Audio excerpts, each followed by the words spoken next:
So it is already more than 9 months of Russian war in Ukraine, and every day brings to Ukraine death and a lot of destructions.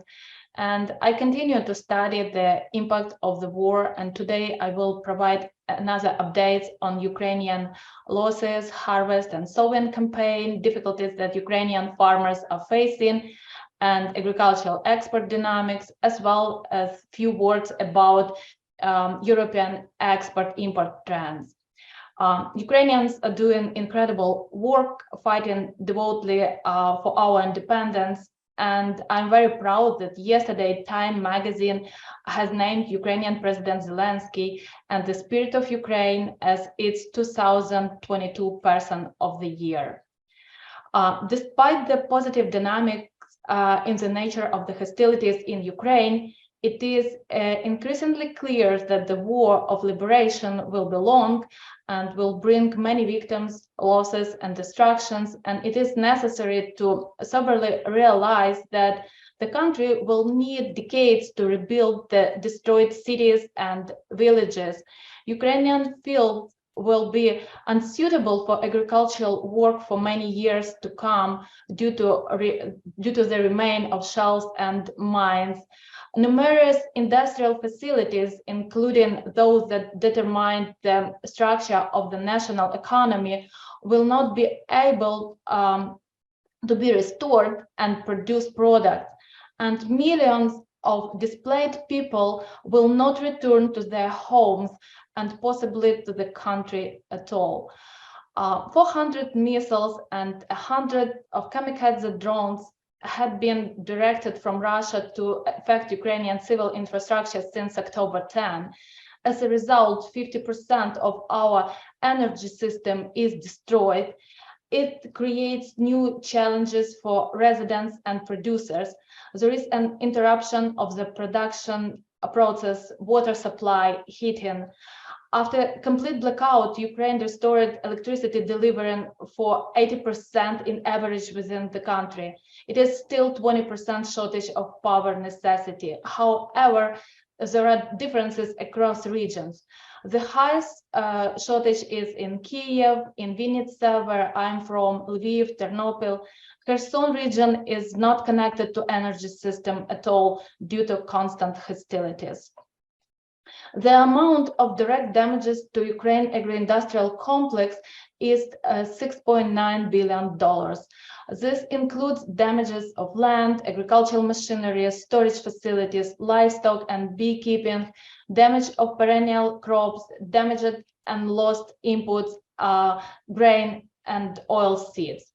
Indirect losses in Ukrainian agriculture due to the invasion of Russia reached $34.25 billion, including decrease in agricultural crops, that is together $14.2 billion, disruption in logistic and lower price for export-oriented goods, that is $18.5 billion, decrease in livestock production, almost $350 million related to the reduction in production of meat, milk, eggs, and bee products. Increase in production cost, $862 million related to increase in the cost of fertilizers and fuel. Reduction in perennial crops production, $322 million. In terms of crop productions, in terms of structure of crop losses, the biggest share is from sunflower and wheat production decrease, since sunflower and winter wheat crops dominate in southern region. The estimated number of animals that died because of the Russian aggression is almost 212,000 heads of cattle, 507,000 of pigs, 95,000 heads of sheep and goats, 11.7 million heads of poultry, 400,000 of bee families, more than 70% of all registered bee families in Ukraine. Ukraine has almost completed harvesting of all crops except corn. As of December 1st, grain and leguminous crops in Ukraine yielded 41 million tons on a 9 million hectares, which is 76% of the plant area. The most significant drop in terms of harvested area is for peas and millet, and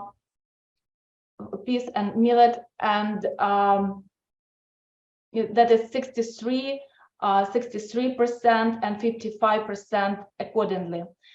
We lost 45% of crops of barley, 43% of wheat, and 39% of sunflower, since a substantial share of these crops is produced in the area directly affected by the war.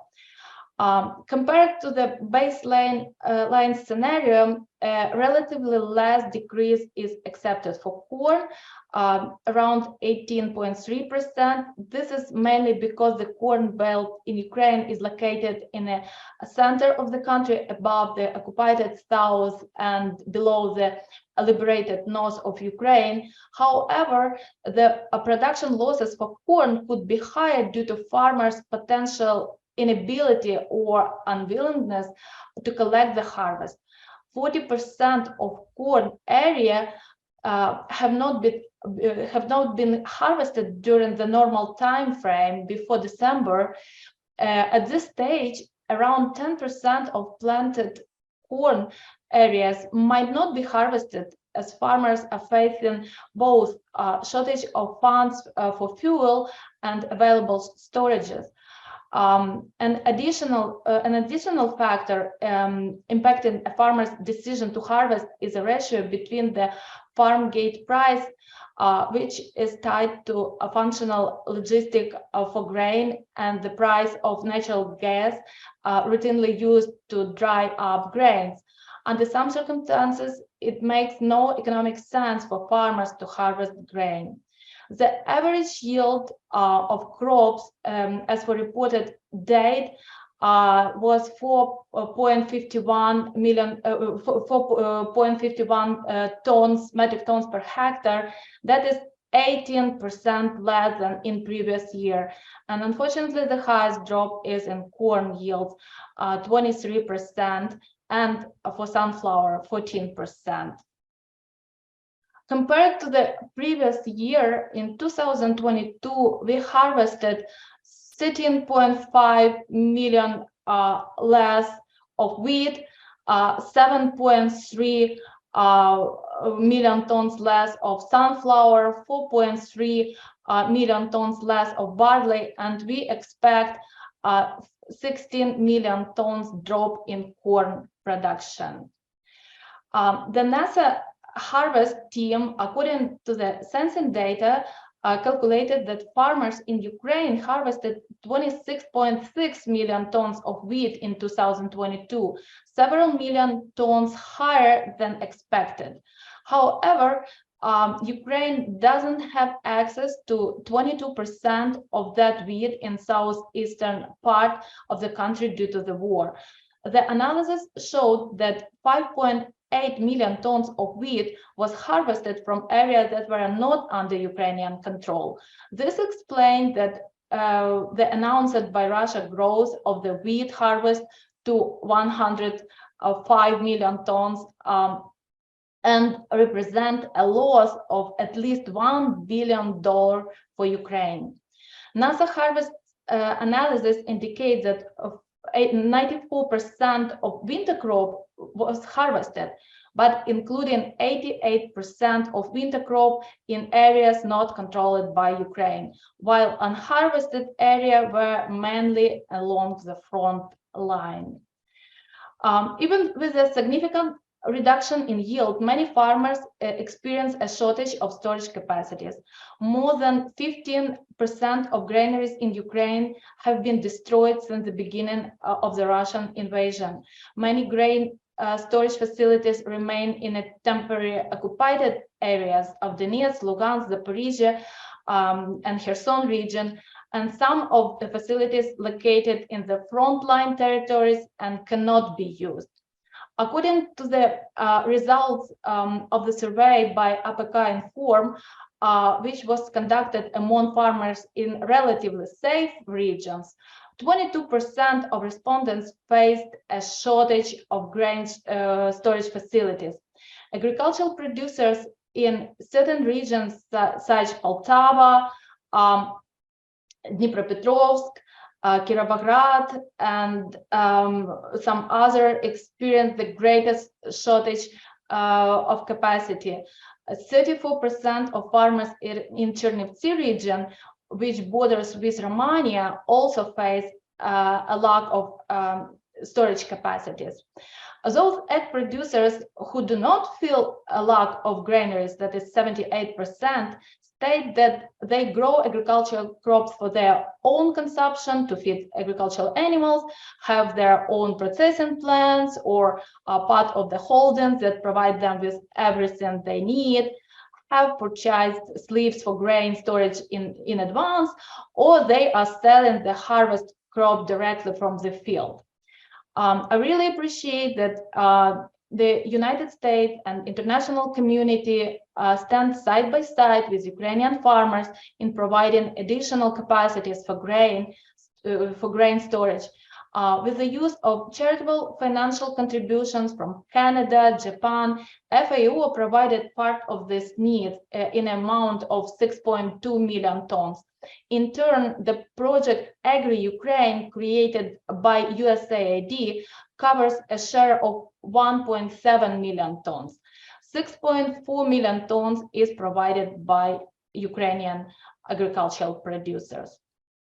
As for the cost of the harvested crop, for most of interviewed egg producers, it has increased by several times.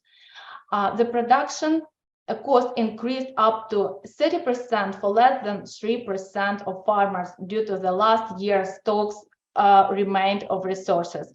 But for 78% of respondents, this indicator has increased by more than 50%, of which 17% of respondents noted that the cost of this year's crops has more than doubled.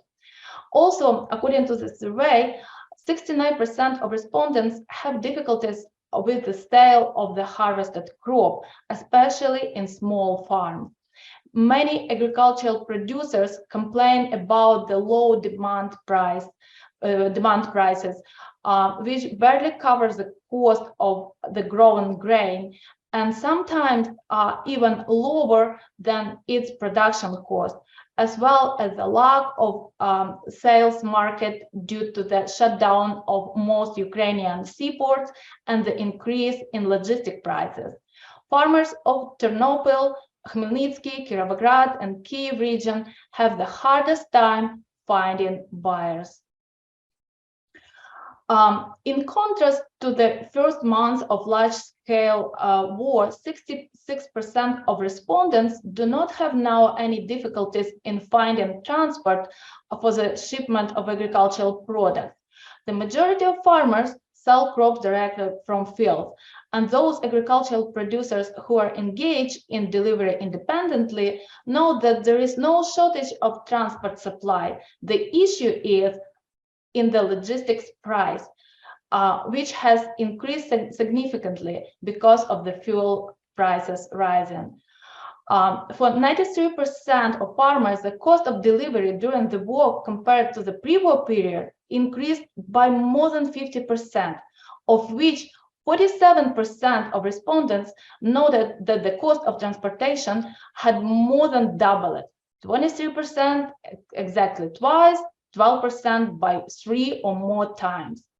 The majority of Ukrainian farmers are now in the situation where the market prices for the grown crop cannot cover all the cost of its cultivation and provide a substantial financial basis for the next sowing campaign. But despite all complications, Ukrainian farmers have almost conducted winter crop sowing campaign. Unfortunately, military actions lead to a significant reduction in the area under winter crops. This year, we expected to plant 63% of previous year area. We estimated 38% fall in winter wheat crop area, 30% in barley. Agricultural producers in all regions of Ukraine completed the sowing of winter rapeseed, almost 1 million hectares of which is sown, or 4% more than forecast, but it is still 30% less than in 2021. Another significant problem is lagging behind the vegetation calendar, sometime for 2-3 weeks compared to the previous year. As for December 1st, we have planted almost 5.5 million hectares of winter crop around Ukraine. Besides occupied area, the highest reduction of planted area, 74%, is in Kharkiv region that suffers from huge damages gained during occupation. Sumy, Chernihiv, and Mykolaiv that had been under active hostilities also show high reduction in winter crop area as well. Despite the war, Ukraine continued to feed the world. Mostly for all crops, we can observe positive dynamic in export compared to February-March, but still we are far from our previous export potential. The volume of export of grain and leguminous crops from Ukraine in the 2022-23 marketing year as of December 1st amounted more than 18 million tons, which is unfortunately 31% less than last season on the same day. 6.9 million tons of wheat have been shipped since the beginning of the season, including 1.6 in November, which is 25% less than last year's November volume. The supply of barley to foreign markets amounted almost 1.5 million tons, but still much less than in previous year. At the same time, 9.6 million tons of corn were exported, which is 1.5 times higher than the volume of shipment on the same day last season. This is explained by the fact that a lot of corn had previously accumulated due to the blockade of the port, and now we try to untie our storage to get prepared for new harvest of corn, which is coming. The export of flour from Ukraine in 2022-23 marketing year amounted 56.3 thousand tons, including 14.3 in November, almost twice higher than in previous year. Totally, during the war, since March till December, Ukraine exported 32 million tons of agricultural commodities, including 12.3 million tons of corn, or 38% of total amount, 7 million tons of wheat, or 22% of agricultural export, 2.8 million tons of sunflower oil and rape seeds, each for 8.7%. The structure of export has a little bit changed toward a reduction in the share of corn and sunflower oil and an increase in the share of wheat. Our total agricultural export has increased in November by 4% compared to October. This is pretty good indicator considering that all last months we had troubles with Black Sea corridor operation. In November, we exported through port only 4 million tons of agricultural commodities, which is 1.2 million tons less than in October and September. Problems in work of grain corridor, which are caused by significant delays in inspection by the Russian side and the formation of line of ships, force us to focus on the development of alternative roads. 67 bulkers are currently waiting for permission to enter Ukrainian ports. Another 28 loaded vessels are waiting for inspection in Turkish territorial waters in order to proceed to their destination. Totally, from March to December, we exported through the ports only 21 million tons of agricultural product. That is 3 times less than our pre-war ports capacity. We exported during the war period only 7.2 million tons of ag commodities by railway and 3.7 million tons by roads. Due to interruptions in the work of grain corridors, the amount of transported agricultural products by railway in November also decreased. For grain is 34%, for vegetable oils by 5%, and for meal and cakes by 26%. Grain transportation by railway in November was 45% less than in previous year, which is also corresponded with shortage of power due to energy system destruction and also damages of railway tracks and lack of empty grain carrying wagons. From December 1st, the cost for the transportation of grain by railway has been increased almost twice.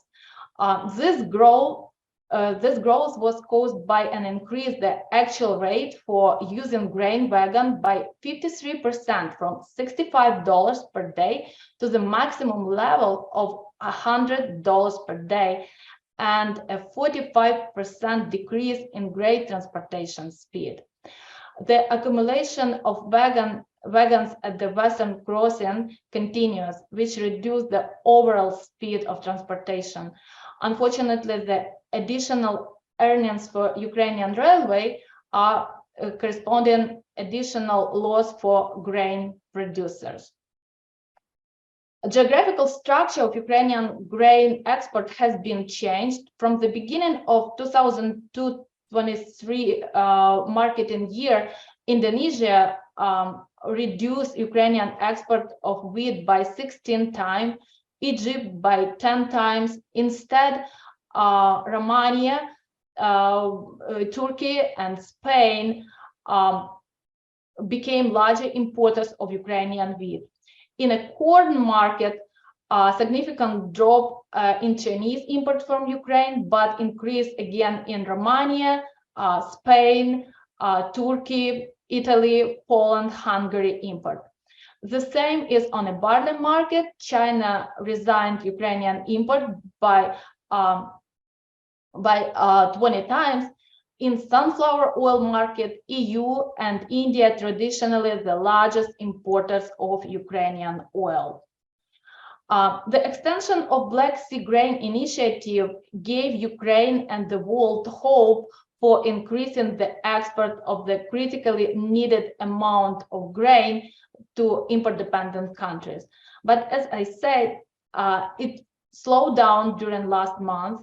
Totally more than 13 million tons of grain left 3 unblocked Ukrainian ports, among them 5.5 million tons of corn, or 42%, 3.8 million tons, or 30% of wheat, almost 1 million tons of rapeseed, that is 7%, 800,000 tons on sunflower oil, 6%.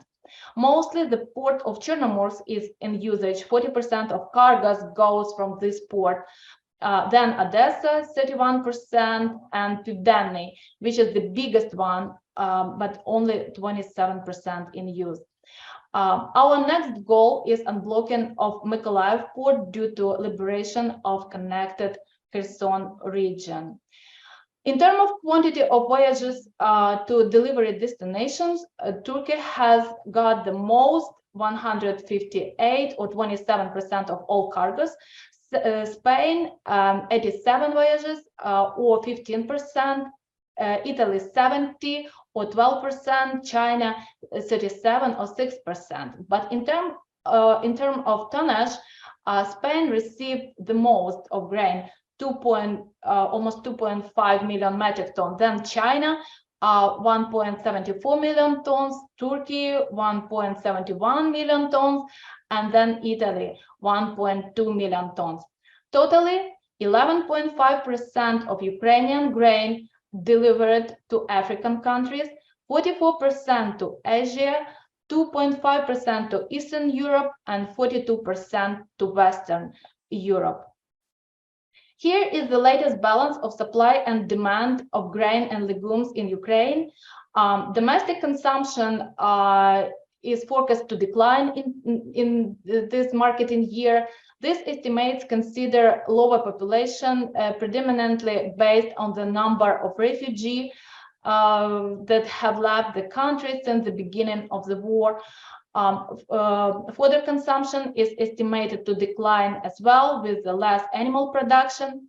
Our ending stocks in 2021-22 marketing year were 3 times higher than usually.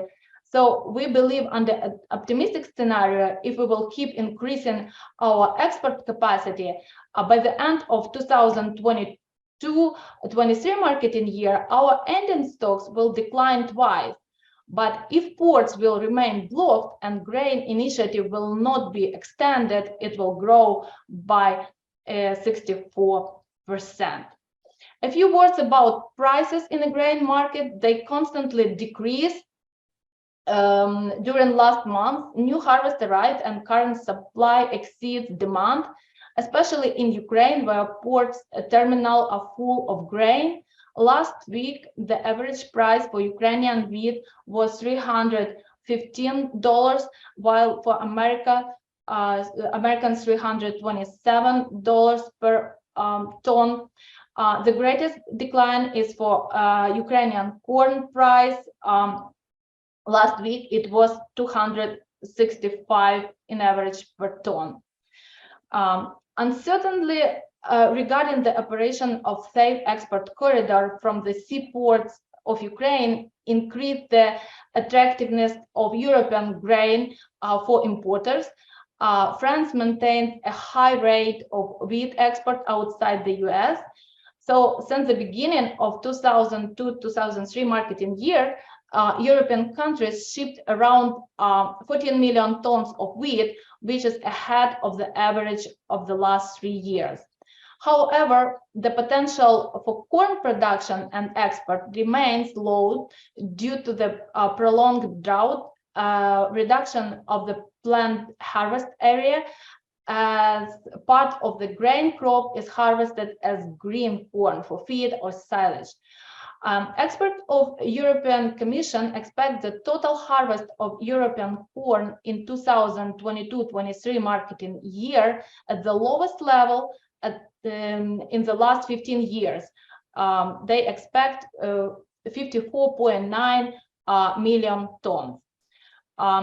The main wheat market for European Union are Algeria, 13% of total export, Morocco, 12%, Egypt, 11%, and Nigeria, 8%.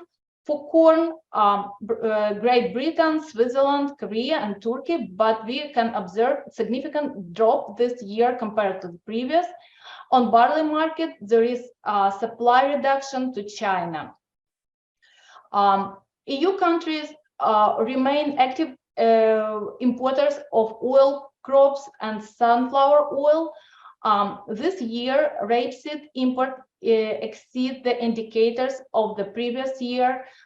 Slight drop in soybean import trend, and the main importers of soybeans to European Union are the US, 54%, Brazil, 34%. Ukraine is still in a 3rd place, even though the amount of delivered soybeans shrinked.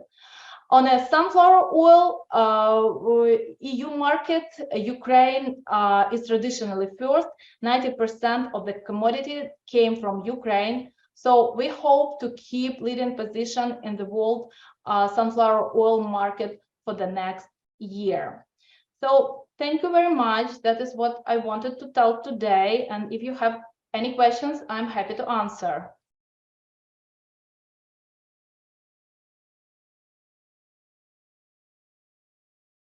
Rich, are you there? Again, if you could put your questions in the chat box and we'll take them as they come. I saw several questions in the registration forms, but I think I covered all of them regarding the ports and the damage of energy infrastructure.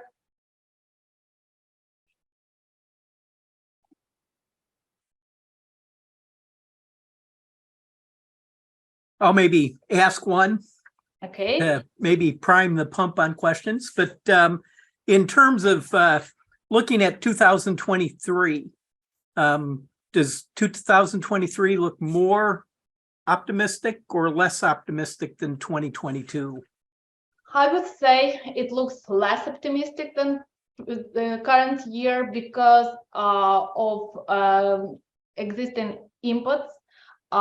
Many farmers had some stocks of fertilizers from previous year, and now we will really feel the shortage of fertilizers, and also prices for fuel just increased several times. So production and also transportation cost increased. So it looks like the next year will be much more complicated than previous year. The couple questions now have came in. How will the winter weather impact exports? It appears, and I'm not sure on this, but maybe winter came a little bit earlier for Ukraine. And so is that going to affect exports?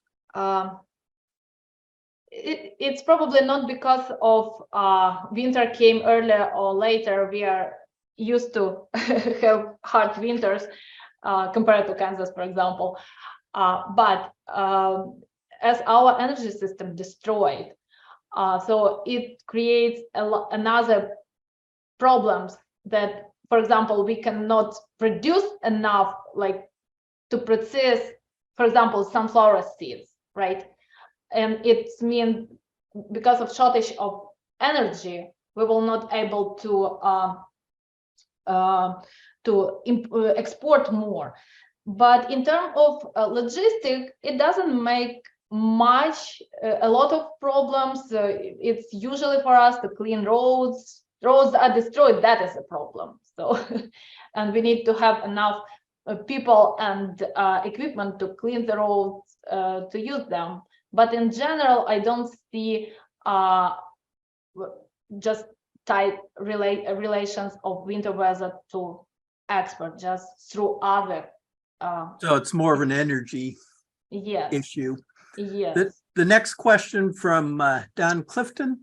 Is there an estimate of the amount of grain or other products stolen by Russia and lost by the Ukrainian farmers?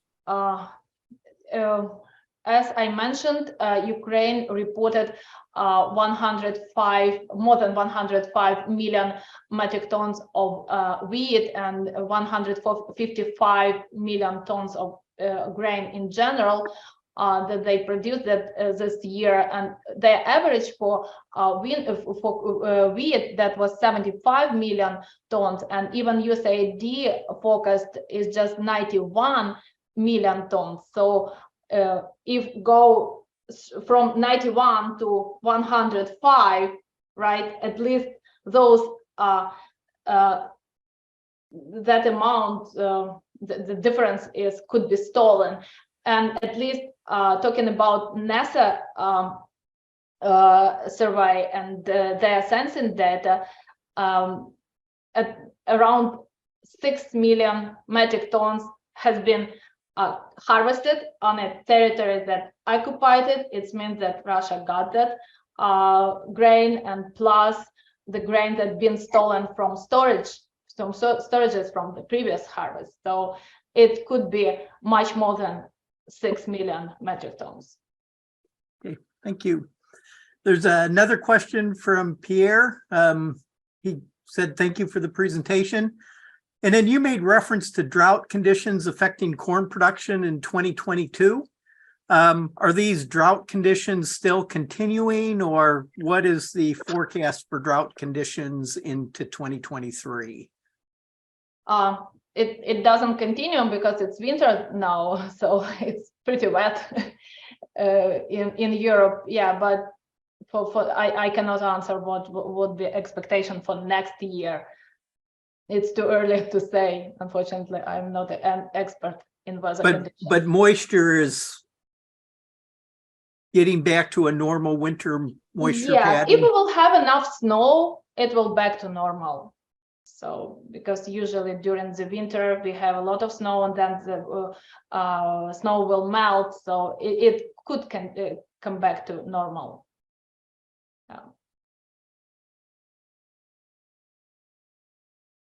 Antonina, this is Dan. Are you seeing conflict all across the country, or are there areas to the west and the south relatively more secure, and with farming industries operating more normally?